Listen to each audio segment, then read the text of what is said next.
नमस्कार, मनी गुरु के इस खास पेशकश में आप सभी का स्वागत है। मैं हूं स्वाति रायना। बाजार में जब भी गिरावट आती है, निवेशकों के मन में कई सवाल उठ जाते हैं कि आखिरकार उन्हें अपने निवेश का करना क्या है। इस दुविधा में कई बार निवेशक अपने निवेश से निकल जाते हैं या फिर निवेश रोक लेते हैं, मुनाफा वसूली का ही निवेशक कर लेते हैं। अगर आप भी ऐसी गलती करने से बचना चाहते हैं तो हम आपको बताएंगे गिरावट भरे बाजार में आपको क्या रणनीति अपनानी चाहिए। सबसे पहले आज के खास मेहमान का परिचय करा दे। हमारे साथ आज है Sandeep Bagla, CEO Trust Mutual Fund. Sandeep ji का बहुत स्वागत करते हैं मनी गुरु के आज की इस खास पेशकश में। संदीप जी, हम अलग अलग साइकिल्स देखते रहते हैं, बाजार के उतार चढ़ाव बाजार में होते ही रहते हैं। एक टाइम पे ऑल टाइम हाई मार्केट, वहीं पर दूसरी तरफ जबरदस्त गिरावट बाजार में। अभी फिलहाल अगर बाजार के माहौल की अगर बात करें तो आपको क्या लगता है, ऐसे कौन से फैक्टर्स हैं जो सबसे ज्यादा बाजार को अभी अफेक्ट कर रहे हैं? धन्यवाद Swati, thank you for calling me. देखिए, मेरे ख्याल से अभी सबसे बड़ी बात है वो है कि दुनिया भर में अभी इंटरेस्ट रेट्स ऊपर जा रहे हैं, इन्फ्लेशन काफ़ी हाई हो गया है। हमने काफ़ी सालों से इंटरेस्ट रेट बहुत नीचे रखे हैं और बाजार में बहुत लिक्विडिटी छोड़ रखी थी सेंट्रल बैंक्स ने, जिसके कारण बहुत सारे प्राइजेस ऊपर चले गए। Commodity prices, gold prices, crypto currencies, equities, private equity, everything सब ऊपर चला गया। तो कई बार वो शायद फंडामेंटल्स के पहले ही ऊपर चला गया बिकॉज फाइनेंशियल एसेट्स कम थे और पैसा ज़्यादा था। अब यूएस फेड अब अपनी बैलेंस शीट जो अब 9 ट्रिलियन के आसपास है उसे कम करना चाहती है और इंटरेस्ट रेट भी बढ़ा रही है। तो ऐसा माहौल हमने हिस्ट्री में पहले कभी नहीं देखा है कि यूएस फेड की बैलेंस शीट इतनी कम हो जाए। अब 9 ट्रिलियन से शायद वो 2 या 3 साल में 3 से 4 ट्रिलियन कम करेंगे। अब वो जो पैसा दुनिया भर में लगा हुआ है इन अलग अलग एसेट्स में, वो शायद डीलिवरेज हो जाएगा, शायद वो पैसा निकल जाएगा, इमर्जिंग मार्केट से भी निकल जाएगा। और आपको ध्यान होगा कि यूक्रेन और रशिया के वॉर की परिस्थिति के पहले जो हमारे फॉरेन फंड्स हैं, एफआईआईज और एफपीआईज, उन लोगों ने 2 लाख करोड़ की बिकवाली ऑलरेडी कर चुके थे। तो ये मुझे लगता है कि एक बड़ा ट्रेंड है जिसको हम कह सकते हैं कि ये once in a lifetime है, वेयर पैसा निकल जाएगा मार्केट से और उसका क्या अंजाम होगा ये कहना बहुत ही डिफिकल्ट है। एग्जैक्टली संदीप जी, अब क्या रहता है ना कि अब बाजार में हमने, जैसा शुरुआत में मैंने कहा कि अलग अलग हम माहौल जरूर देखते हैं और कई फैक्टर्स, ऑफ कोर्स जियोपॉलिटिकल हो गए, मैक्रो फैक्टर्स, माइक्रो फैक्टर्स बाजार को हमेशा से अफेक्ट करते ही हैं। पर ऐसे में जो इन्वेस्टर होता है उसको लगता है कि उसका पैसा बाजार की गिरावट में कहीं डूब तो नहीं जाएगा। लेकिन क्या हम यही म्यूचुअल फंड इन्वेस्टर्स के लिए कह सकते हैं? ये हम आपसे समझना चाहते हैं। अभी एट द मोमेंट जिस तरीके का माहौल हम अभी बाजार में देख रहे हैं, और ये अभी का नहीं है, कुछ समय से ये एक बिल्डअप हो रहा है बाजार का माहौल, अभी निवेशक को करना क्या चाहिए? ये काफी अच्छा सवाल है, क्योंकि पैसा बनाना ही जरूरी नहीं है, पैसा को बचाना भी जरूरी है। तो मैं मानता हूं कि म्यूचुअल फंड्स के पास अलग अलग किस्म के स्कीम्स हैं एंड डिपेंडिंग जो रिस्क होता है आप उसको रिस्कोमीटर में भी देख सकते हैं। तो जो डेट स्कीम्स हैं वो लो जनरली जब अगर हम उसको इक्विटी की स्कीम की तुलना से में देखें तो डेट स्कीम्स कम वॉलेटाइल हैं और उनमें रिटर्न भी शायद ओवर लॉन्ग पीरियड कम आता है। इक्विटी में रिटर्न ज़्यादा आता है लेकिन वॉलेटिलिटी ज़्यादा है। तो अभी इक्विटी में अगर हम देखें तो जो लार्ज कैप्स हैं, जो बड़ी कंपनियां हैं और जो फ्लेक्सी कैप है और बैलेंस एडवांटेज फंड्स हैं, ये सब फंड्स जो हैं ये शायद बेहतर होंगे इन्वेस्टर्स को इन्वेस्ट करने के लिए। और अगर उनका 3 से 5 साल तक रहने का इरादा है, और जो स्मॉल कैप्स हैं, मिड कैप्स हैं, वहां से उनको एलोकेशन या तो कम कर देना चाहिए या बुरी तरह से हटा देना चाहिए। और डेट में अगर हम देखें तो डेट में अभी इंटरेस्ट रेट ऊपर चले गए हैं, तो आपको 2 साल के जो बॉन्ड फंड्स हैं उसमें आपका रिटर्न करीब करीब 6.75 से 7% आ रहा है, जो कि कम नहीं है, काफी अच्छा ही है। और जैसे कि हमारा एक फंड है, trust MF banking and PSU debt fund, उसमें मैच्योरिटी उसकी कम होती जाएगी। तो अभी 2 साल की मैच्योरिटी है, वो धीरे धीरे कम होती जाएगी, तो उसमें इंटरेस्ट रेट भी कम होता जाए, इंटरेस्ट रेट रिस्क भी कम होता जाएगा और उसका रिटर्न भी काफी अच्छा बन सकता है। तो मेरे ख्याल से कॉम्बिनेशन ऑफ डेट और इक्विटी से अगर आप इन्वेस्ट करें तो, और आपका टाइम फ्रेम अगर लंबा हो, तो आपको कोई तकलीफ नहीं होनी चाहिए। क्योंकि ये बात सही है कि मार्केट में वॉलेटिलिटी काफ़ी रहेगी और अभी भी ड्रॉडाउन्स की या बिकवाली की या फॉल की अभी भी उम्मीद कर सकते हैं। बिल्कुल संदीप जी, क्योंकि हम देख रहे हैं कि मिड कैप और स्मॉल कैप में काफ़ी ज़्यादा हम एक वॉलेटिलिटी देख रहे हैं। खास तौर पर आपने लार्ज कैप स्पेस में बोला, वहां पर निवेश जारी रखें। इनफैक्ट नए निवेशकों के लिए भी सही रहता है कि आप एक लार्ज कैप फंड से शुरू करें, क्योंकि आमतौर पर मार्केट वॉलेटिलिटी से जो ब्लू चिप या बड़ी कंपनियां होती हैं उन पे असर कम पड़ता है। हम यही फ्लेक्सी कैप फंड के लिए कह सकते हैं, क्योंकि उसका कॉम्पोजिशन संदीप जी ऐसा है कि large mid cap small cap तीनों में उसका जो कॉम्पोजिशन है, उसका जो एक्सपोजर, उसकी वजह से एक निवेशक का जो कैपिटल है वो उसको सेफ रखने में एक फ्लेक्सी कैप कैटेगरी कारगर साबित होती है। और बाजार की वॉलेटिलिटी में ये एक कैटेगरी है जिसमें निवेश करना ठीक से रहता है। जी हाँ, फ्लेक्सी कैप भी देखा जाए तो काफी हद तक लार्ज कैप से मिलती जुलती है। उसमें 60 to 70% अगर आप देखें तो वो लार्ज कैप्स ही रहते हैं। तो उसमें लार्ज कैप का स्टेबिलिटी भी रहेगी और मिड कैप और स्मॉल कैप का एलोकेशन भी रहेगा, जो बाद में बढ़ सकता है। तो flexi cap large cap funds में अगर रहें तो आई थिंक काफी ठीक रहेगा। बट ये बात को याद रखनी चाहिए कि ये हम इन्वेस्टमेंट की बात कर रहे हैं 3 से 5 साल की। ओके। और मैं आपसे जानना ये चाहती हूँ कि हाइब्रिड कैटेगरी में भी कौन सी पर्टिकुलर कैटेगरी है, कौन से पर्टिकुलर फंड है? क्योंकि हाइब्रिड अपने आप में कैटेगरी है, इक्विटी डेट और हाइब्रिड अलग कैटेगरी है, जो कि मार्केट वॉलेटिलिटी को काफ़ी कुशन करने में कामयाब हो सकती है। सो उसमें सबसे पॉपुलर कैटेगरी जो है वो है बैलेंस एडवांटेज फंड। तो बैलेंस एडवांटेज फंड ये कहता है कि ओके।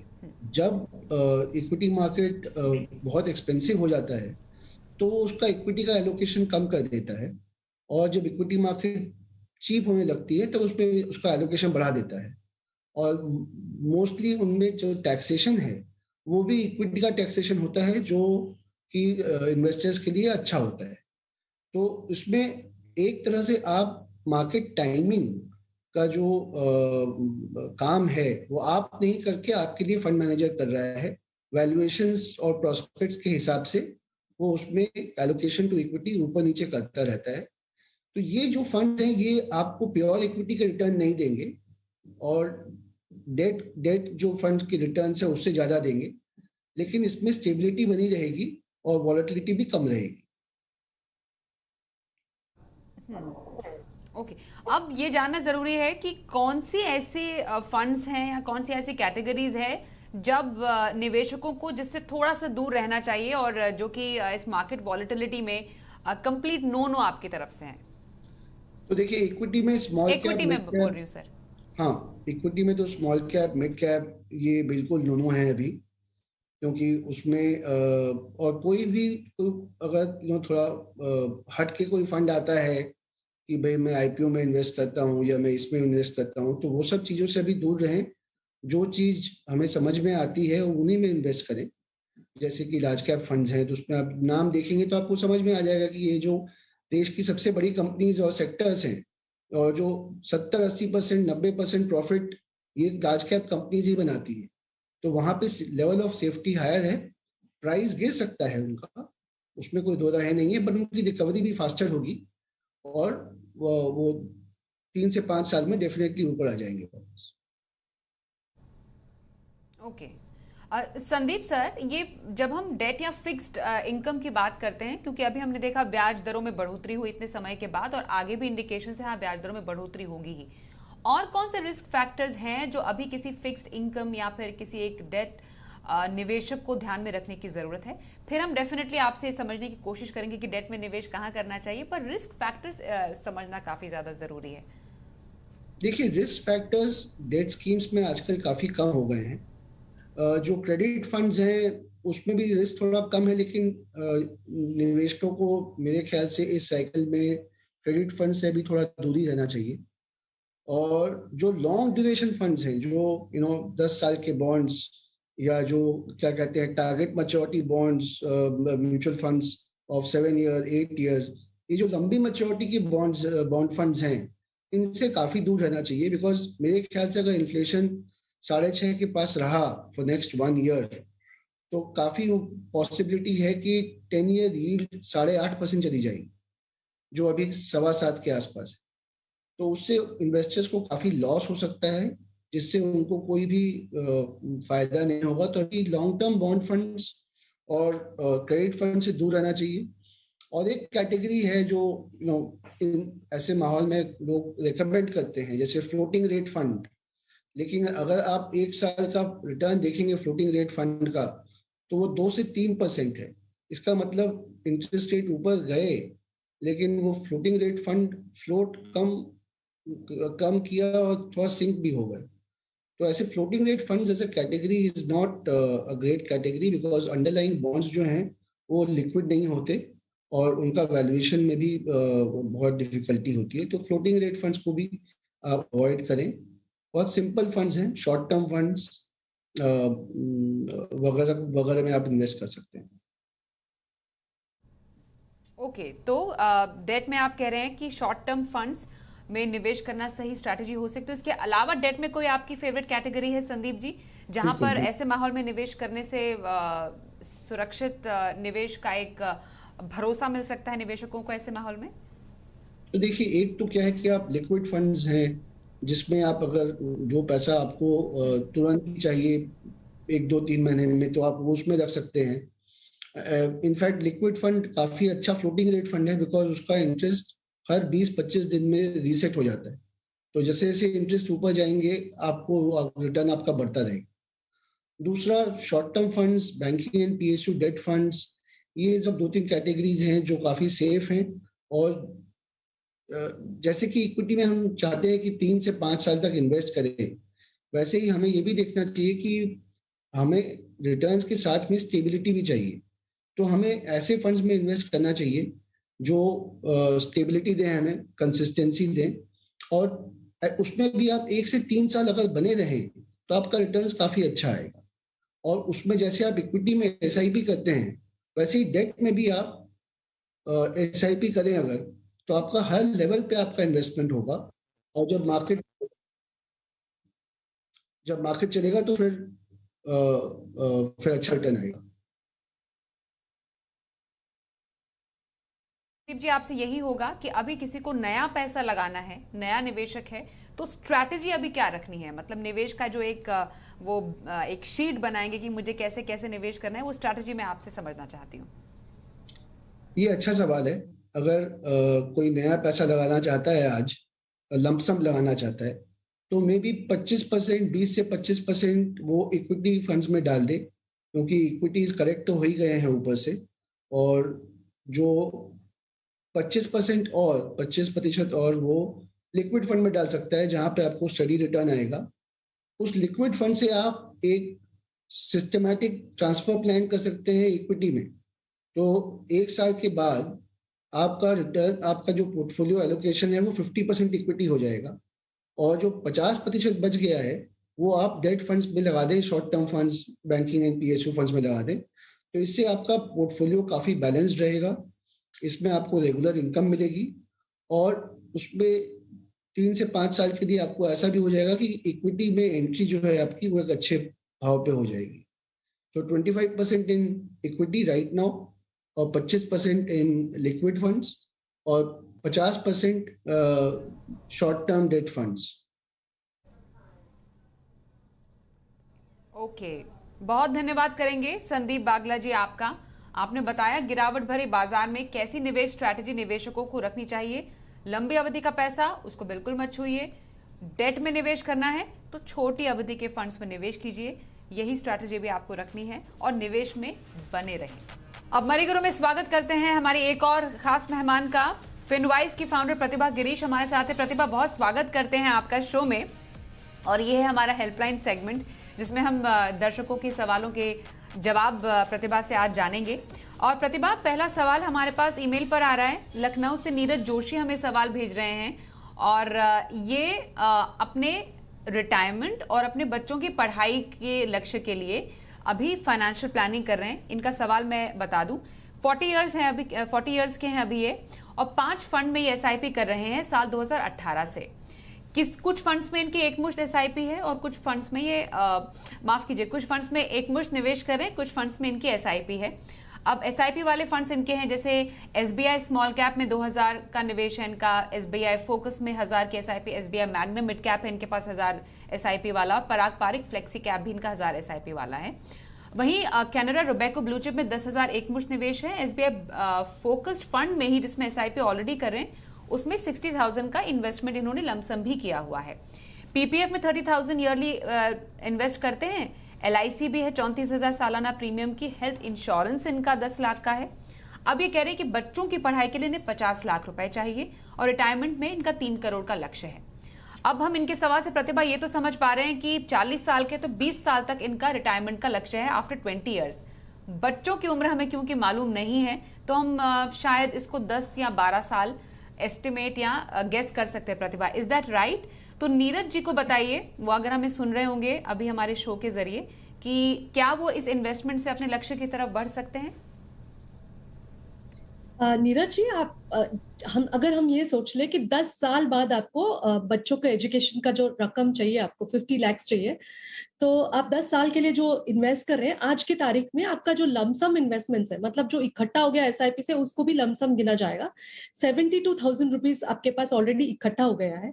अगर उसको 10 साल तक अगर आप टच नहीं करेंगे और वो 12% रिटर्न देता है, तो वो 2.25 लाख का एक रकम इकट्ठा हो जाएगा।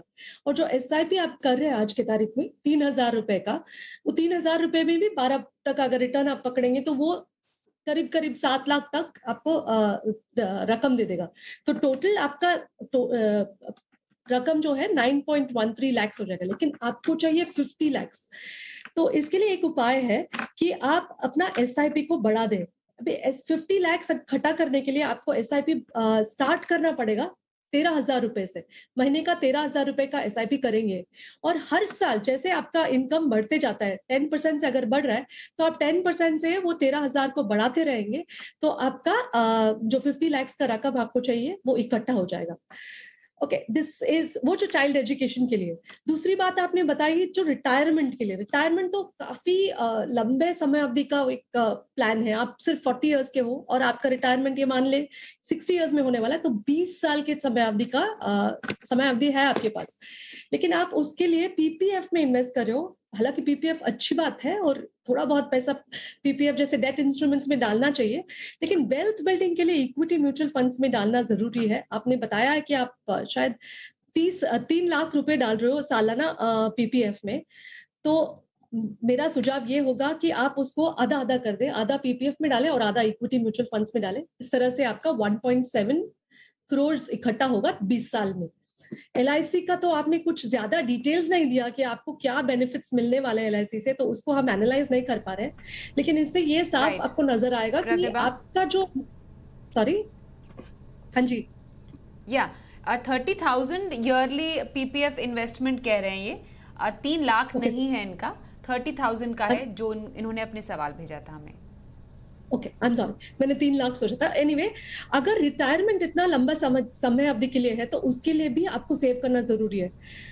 चिल्ड्रंस एजुकेशन जो है, ये गोल के लिए आपको लोन भी मिल जाएगा और उसमें इंटरेस्ट का सुविधा भी मिलता है आज की तारीख में, रिटायरमेंट के लिए नहीं मिलेगा। तो रिटायरमेंट के लिए आपको बहुत एग्रेसिव एक एसआईपी स्टार्ट करना जरूरी है, क्योंकि आपका लंबा समय अवधि है और इक्विटी म्यूचुअल फंड्स में आपको एसआईपी स्टार्ट करना जरूरी है, क्योंकि आप अब फिलहाल जो भी कर रहे हो आप बच्चों के एजुकेशन के लिए कर रहे हो। आपके रिटायरमेंट पे भी आप थोड़ा फोकस करेंगे तो अच्छा होगा। फंड सिलेक्शंस में फंड्स अच्छे अगला हैं, सवाल there is लेते हैं। no- okay, sorry Yeah. Sorry. हाँ Yeah. हाँ, Funds, please there is no go on. problem. Yeah. So आपने शायद मिड कैप में SBI मैग्नम दिया, that is also okay fund, but you can also consider Axis Mid Cap Fund. Okay, चलिए अब अगला collar लेते हैं। पुणे से अर्पित खंडेलवाल हमारे साथ। अर्पित जी, बहुत स्वागत करते हैं शो में। रिटायरमेंट की प्लानिंग कर रहे हैं आप और आपकी उम्र अराउंड 39 इयर्स है। अब तक कहाँ निवेश किया आपने? मैंने अभी तक के 3 या 4 फंड में निवेश किया है। पहला फंड है पारंपरिक फ्लेक्सी कैप फंड। दूसरा फंड जिसमें मैं इन्वेस्ट करता हूँ वो है ICICI बैलेंस एडवांटेज फंड, और तीसरा फंड है कोटक फ्लेक्सी कैप फंड। इसके अलावा रिटायरमेंट पर्पस पे मेरा इन्वेस्टमेंट NPS में है और PF जो कंपनी की तरफ से और मेरा कंट्रीब्यूशन होता है वो भी है। ओके, और रिटायरमेंट पर कितनी राशि चाहिए आपको अर्पित? रिटायरमेंट के लिए अप्रोक्सीमेटली 7 CR मैं एक्सपेक्ट कर रहा हूँ। 7 करोड़। ओके। यस। तो ऐसा तो लग रहा है प्रतिभा कि इन्होंने काफ़ी चीज़ें कंसिडर करके एक अच्छी खासी कॉर्पस को कंसिडर किया है अपने रिटायरमेंट के लिए फर्स्ट एंड फॉरमोस्ट। पर क्या जो इन्होंने फंड सिलेक्ट किए हैं और जितना इनका इन्वेस्टमेंट है वो काफ़ी है?